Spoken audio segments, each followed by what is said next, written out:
자, 션타임의 3분 달러 동향 코너 시작하도록 하겠습니다. 오늘은 2017년 9월 26일입니다.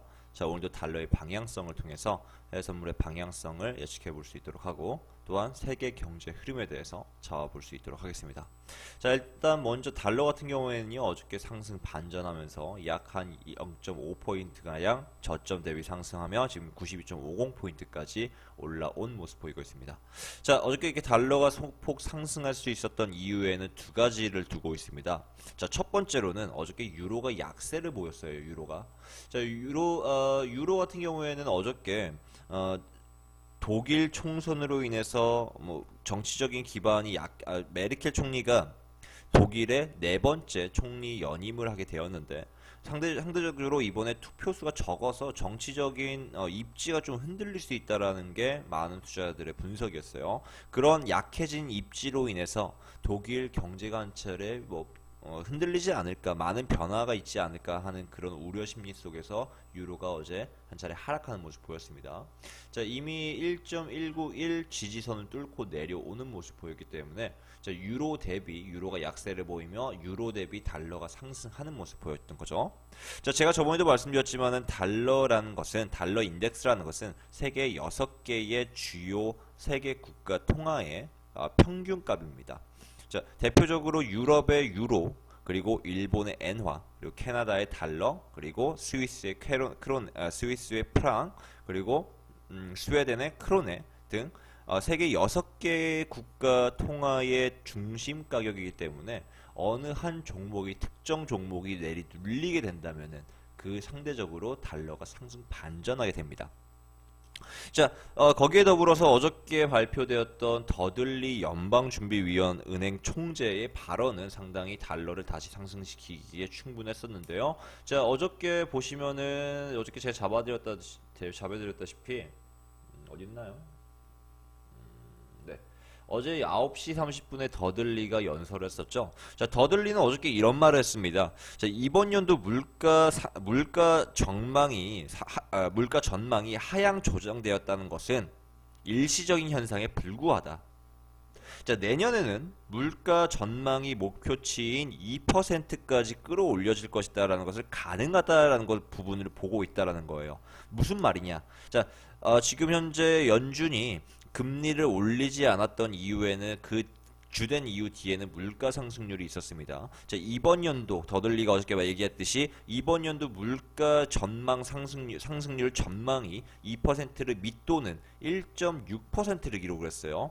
그렇기 때문에 이번 연도 추가적인 금리 인상에 대해서 보고 있지 않았는데, 내년도에는 안정적인 2%를 이룬다라는 것은요, 이미 저번 주에 FOMC 성명에서 제닛 옐런이 주장했던 대로 이번 연도 추가 금리 인상에 대해서 힘을 실어주고 있는 발언을 했습니다. 자, 더들리라는 인물은 그 연준에서 세 번째로 좀 권위가 있는 사람이에요. 첫 번째는 당연히 의장인 제닛 옐런이겠고, 두 번째는 매파의 수장인 스탠리 피셔, 그리고 세 번째가 바로 더들리 연방준비위원회 총재입니다. 자, 더들리는 상당히 비둘기파적 인물인데 비해서 어저께 했던 발언은 상당히 매파적인 발언을 이어가면서 이 부분이 좀 더 시장에 크게 느껴진 거죠. 그러면서 달러가 어제 상승했던 이유라고 보시면 될 것 같습니다. 자, 뭐 그렇다 하더라도 아직까지는 과거에 달러를 끌어내려줬던 92.50포인트를 돌파하지 못한 것에는 변함이 없습니다. 아직까지는 92.50포인트가 하나의 큰 저항으로 작용하고 있는 모습 보이고 있고요. 자, 아직 달러가 반등하기 위해서는 여러 가지의 난간들을 좀 돌파해야 됩니다. 자, 그 중에서 하나가 뭐죠? 바로 북한발 지정학적 리스크입니다. 자, 어제도 북한이 다시 한 차례 미국을 도발하는 발언을 했었는데요. 자, 북한의 리용호 북한 외무상이 긴급 기자회견에서 미국이 북한에 선전포고를 했다라고 주장을 하면서 다시 사그라들었던 북한발 리스크가 다시 한 차례 상승하고 있는 모습 보이고 있습니다. 네.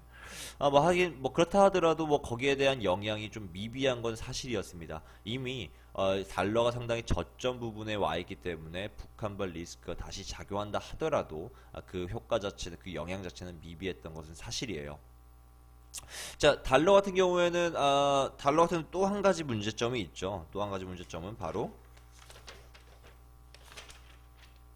네, 바로 지금 엔화가 또다시 한 차례 강세를 보이고 있다는 점이에요. 네. 엔화 같은 경우에 엔화를 쭉 보시면은요, 엔화가 상대적으로 지금 달러 대비 강세를 보이면서 또 달러의 상승세를 좀 제한하고 있는 모습 보이고 있습니다. 자, 엔화 같은 경우에는 지금 저점 대비 반등하면서 약 한 0.75% 가까이 상승하는 모습 보이면서 달러의 상승세를 제한하고 있는 그런 모습세를 보이고 있죠. 자, 이런 두 가지의 이유 때문에 아직까지 추가적인 상승이 이어가고 있지 못합니다. 자, 하지만 우리가 주목해야 된다는 사실은 뭡니까? 자, 오늘 미국의 연방준비위원회의 의장인 제닛 옐런의 연설이 새벽 1시 45분, 그러니까 한국 시간 9월 27일 새벽 1시 45분에 진행 예정입니다. 자, 상당히 이번 옐런 연설은 상당히 의미가 큰데요. 저번 주에 있었던 FOMC 성명 이후에 첫 번째의 공식 석상에서의 발표이기 때문에 상당히 큰 영향을 미칠 것으로 예상됩니다. 또한 이미 한 차례 밝혔던 바대로 이번 연도 12월 달에 있을 금리 인상에 대해서 또다시 한 차례 언급을 하겠죠. 금리를 실질적으로 다시 올릴 수 있을 만한 실질적인 데이터들이 뒷받침되고 있는지에 대한 부분에 대해서 오늘 잡아줄 예정입니다.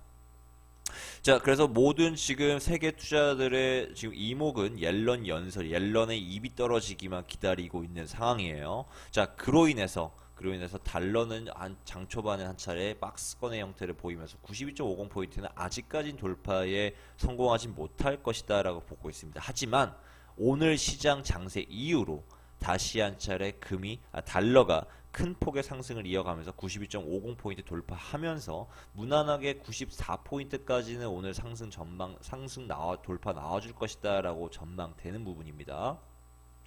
자, 어디까지나 지금 달러는 지금 저점이다라는 점에는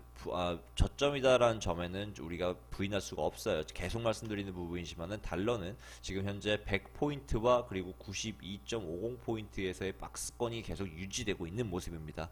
자, 그렇기 때문에 여기서의 지금 달러를 지금 저점에서 사려는 저점 매수 심리와 더불어서 오늘 옐런의 연설에서 금리 인상에 대한 또 강력한 발언한다 한다면은 달러는요 무난하게 94포인트까지 상승 반전하는 모습 보이게 되실 겁니다.